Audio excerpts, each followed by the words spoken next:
بسم اللہ الرحمن الرحیم۔ السلام علیکم۔ عہد رسالت کا ذکر ہے کہ ایک دن ایک صاحب جن کی پیشانی نور سعادت سے چمک رہی تھی، حضور صلی اللہ علیہ وآلہ وسلم کی خدمت اقدس میں حاضر ہوئے اور عرض کی، یا رسول اللہ، میرے ماں باپ آپ پر قربان، گزشتہ شب میں نے خواب میں دیکھا کہ میں حضور کی جبین مبارک کو چوم رہا ہوں۔ آپ صلی اللہ علیہ وآلہ وسلم ان کی بات سن کر متبسم ہو گئے اور فرمایا، تم اپنے خواب کی تصدیق کر سکتے ہو۔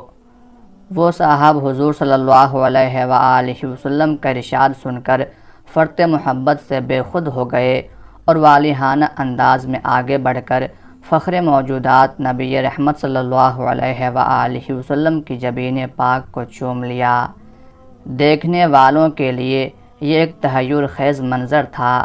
وہ رش کرتے تھے کہ کاش یہ سعادت عظمیٰ ان کے حصے میں آئی ہوتی، لیکن اللہ کی دین ہے، وہ جس کو چاہے اپنے فضل کے لیے چن لے۔ کائنات ارضی و سماوی کی مقدس ترین ہستی، شہ لولاک امام الانبیاء نبی رحمت صلی اللہ علیہ وآلہ وسلم کی جبین اطہر پر بوسہ دینے کا شرف عظیم حاصل کرنے والے یہ صاحب حضرت خزیمہ بن ثابت انصاری رضی اللہ تعالی عنہ تھے۔ حضرت خزیمہ بن ثابت رضی اللہ تعالی عنہ کا شمار آسمان ہدایت کے ان درخشندہ ستاروں میں ہوتا ہے کہ جن کی تابانی سے تاریخ اسلام کے اوراق ابد تک جگمگاتے رہیں گے۔ ان کا تعلق قبیلہ اوس کی شاخ بنو خطمہ سے تھا۔ حضرت خزیمہ رضی اللہ تعالی عنہ کو اللہ تعالیٰ نے فطرت سعید سے نوازا تھا۔ حضور صلی اللہ علیہ وآلہ وسلم کے مدینہ منورہ میں نزول اجلال سے پہلے حضرت مصعب بن عمیر رضی اللہ تعالی عنہ اسلام کے داعی اول کی حیثیت سے مدینہ آئے تو ان کی تبلیغی مساعی کے نتیجے میں اوس و خزرج کے بیشتر گھرانے سعادت اندوز اسلام ہو گئے۔ حضرت خزیمہ رضی اللہ تعالی عنہ بھی اسی زمانے میں شرف اسلام سے بہرہ یاب ہوئے۔ قبول اسلام کے بعد انہیں بتوں سے ایسی سخت نفرت ہوئی کہ اپنے ایک پرجوش ساتھی عمیر بن عدی کو ساتھ لے کر بنو خطمہ کے تمام بت توڑ ڈالے۔ حضرت خزیمہ رضی اللہ تعالی عنہ کی زندگی کا سب سے تابناک واقعہ وہ ہے جس میں نبی رحمت صلی اللہ علیہ وآلہ وسلم نے ان کی شہادت کو دو آدمیوں کی شہادت کے برابر قرار دیا اور وہ ذو شہادتین کے منفرد لقب سے مشہور ہوئے۔ مسند احمد بن حنبل، مسند ابو داود، نسائی اور طبقات ابن سعد وغیرہ میں روایت ہے کہ ایک مرتبہ حضور صلی اللہ علیہ وآلہ وسلم نے ایک اعرابی سے ایک گھوڑا خریدا تو وہ اعرابی حضور صلی اللہ علیہ وآلہ وسلم کے پیچھے پیچھے چلا۔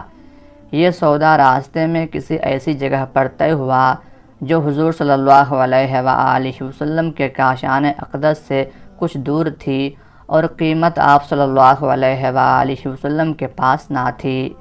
چنانچہ آپ صلی اللہ علیہ وآلہ وسلم اس اعرابی کو قیمت دینے کے لیے اپنے ساتھ لے چلے۔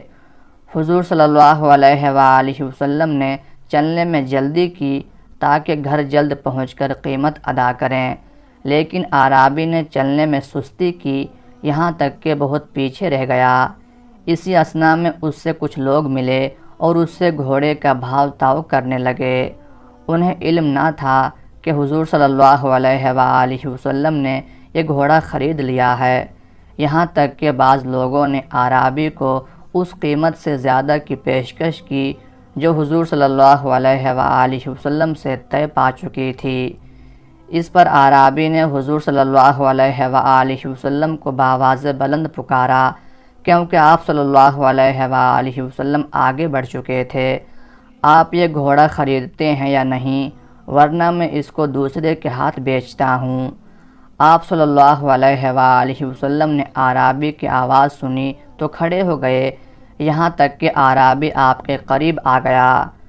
حضور صلی اللہ علیہ وآلہ وسلم نے فرمایا، تم تو گھوڑا میرے ہاتھ بیچ چکے ہو۔ اعرابی مکر گیا اور بولا، واللہ میں نے اس کو آپ کے ہاتھ نہیں بیچا۔ آپ صلی اللہ علیہ وآلہ وسلم نے فرمایا، ہاں تو اس کو میرے ہاتھ بیچ چکا ہے اور میں نے تجھ سے اس کو خریدا ہے۔ حضور صلی اللہ علیہ وآلہ وسلم نے بار بار یہ بات فرمائی اور اعرابی نے ہر مرتبہ انکار کیا اور کہا کہ اگر میں نے اسے آپ کے ہاتھ بیچا ہے تو اس کا کوئی گواہ لائیے۔ اسی دوران میں بہت سے لوگ جمع ہو گئے۔ انہوں نے اعرابی سے کہا کہ یہ اللہ کے رسول ہیں، جھوٹ نہیں بول سکتے، جو آپ صلی اللہ علیہ وآلہ وسلم فرما رہے ہیں یقیناً یہی سچ ہے، تو غلط کیوں اصرار کر رہا ہے؟ لیکن وہ بار بار گواہ مانگے ہی جا رہا تھا۔ اتنے میں حضرت خزیمہ بن ثابت رضی اللہ تعالی عنہ بھی وہاں پہنچ گئے۔ انہوں نے اعرابی کو مخاطب ہو کر کہا کہ میں اس بات کی شہادت دیتا ہوں کہ تو نے یہ گھوڑا ان کے ہاتھ بیچا ہے۔ اس پر رسول اکرم صلی اللہ علیہ وآلہ وسلم نے حضرت خزیمہ رضی اللہ تعالی عنہ سے پوچھا کہ تم تو اس وقت موجود نہ تھے، تم شہادت کس طرح دے رہے ہو؟ انہوں نے عرض کیا، یا رسول اللہ صلی اللہ علیہ وآلہ وسلم، میں آپ کی بات کی تصدیق کر رہا ہوں، آپ اللہ کے رسول ہیں، آپ جو کچھ فرماتے ہیں حق ہی فرماتے ہیں، اس لیے میں نے یہ گواہی دی۔ ان کا جوش اخلاص دیکھ کر حضور صلی اللہ علیہ وآلہ وسلم نے فرمایا کہ خزیمہ جس کے مخالف یا موافق گواہی دیں تو بس صرف ان کی تنہا گواہی کافی ہے، یعنی ان کی شہادت 2 آدمیوں کی شہادت کے برابر ہے۔ چنانچہ حضرت خزیمہ رضی اللہ تعالی عنہ اسی دن سے ذو شہادتین کے لقب سے مشہور ہو گئے۔ حضرت خزیمہ رضی اللہ تعالی عنہ کے گلشن اخلاق میں جوش ایمان اور حب رسول سب سے خوش رنگ پھول ہیں۔ اس کا اندازہ اوپر دیے گئے واقعات سے بخوبی کیا جا سکتا ہے۔ ایک روایت کے مطابق اگر ان کو حضور صلی اللہ علیہ وآلہ وسلم کی جبین مبارک چومنے کا شرف حاصل ہوا تو ایک اور روایت کے مطابق انہوں نے خواب میں اپنے آپ کو حضور اقدس صلی اللہ علیہ وآلہ وسلم کے سامنے سجدہ ریز پایا۔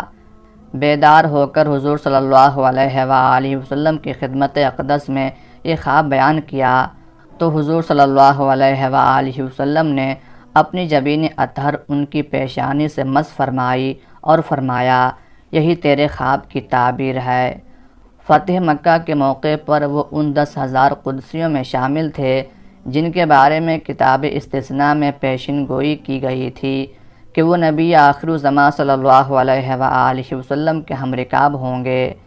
اس وقت حضرت خزیمہ رضی اللہ تعالی عنہ کو خاص امتیاز یہ حاصل ہوا کہ حضور صلی اللہ علیہ وآلہ وسلم نے بنو خطمہ کا علم انہیں مرحمت فرمایا اور یہ علم لہراتے ہوئے وہ اس شان سے مکہ میں داخل ہوئے کہ بنو خطمہ کے 20 مسلح سرفروش ان کے جلوں میں تھے اور ان کے ہتھیاروں کی چمک دھوپ میں نگاہوں کو خیرہ کر رہی تھی۔ حضور صلی اللہ علیہ وآلہ وسلم کے وصال کے بعد حضرت ابو بکر صدیق رضی اللہ تعالی عنہ، حضرت عمر فاروق رضی اللہ تعالی عنہ اور حضرت عثمان غنی رضی اللہ تعالی عنہ کے زمانہ خلافت میں حضرت خزیمہ رضی اللہ تعالی عنہ کے ایام حیات کیسے بسر ہوئے، کتب سیر اس کے بارے میں خاموش ہیں۔ ان کا نام دوبارہ حضرت علی رضی اللہ تعالی عنہ کے عہد خلافت میں منظر عام پر آتا ہے۔ حضرت علی رضی اللہ تعالی عنہ نے دارالخلافہ مدینہ منورہ سے کوفہ منتقل کیا تو وہ بھی کوفہ جا کر مقیم ہو گئے۔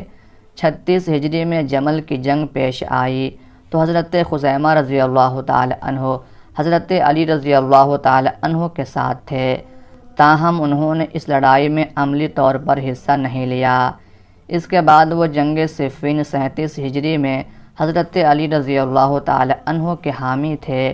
مسند احمد بن حنبل میں ہے کہ جب حضرت عمار بن یاسر رضی اللہ تعالی عنہ نے شامی فوج کے ہاتھ سے شہادت پائی تو حضرت خزیمہ رضی اللہ تعالی عنہ کو جوش آ گیا اور وہ شمشیر بدست یہ رجز پڑھتے ہوئے دشمن کی صفوں میں گھس گئے۔ جب ہم نے حضرت علی رضی اللہ تعالی عنہ سے بیعت کر لی تو یہ ہم کو کفایت کرتی ہے اور اب ہم کو کسی فتنے کا ڈر نہیں ہے۔ علی رضی اللہ تعالی عنہ میں اہل شام کی تمام بھلائیاں موجود ہیں، لیکن اہل شام علی رضی اللہ تعالی عنہ کے بعض خوبیوں سے بھی تہی دامن ہیں۔ دیر تک نہایت شجاعت سے لڑتے رہے، آخر شامیوں نے نرغے میں لے کر تیروں اور تلواروں کا مہ برسا دیا، اور اللہ کا یہ شعر جام شہادت پی کر معبود حقیقی سے جا ملا۔ اللہ تعالیٰ کی ان پر بے شمار رحمتیں نازل ہوں، آمین یا رب العالمین۔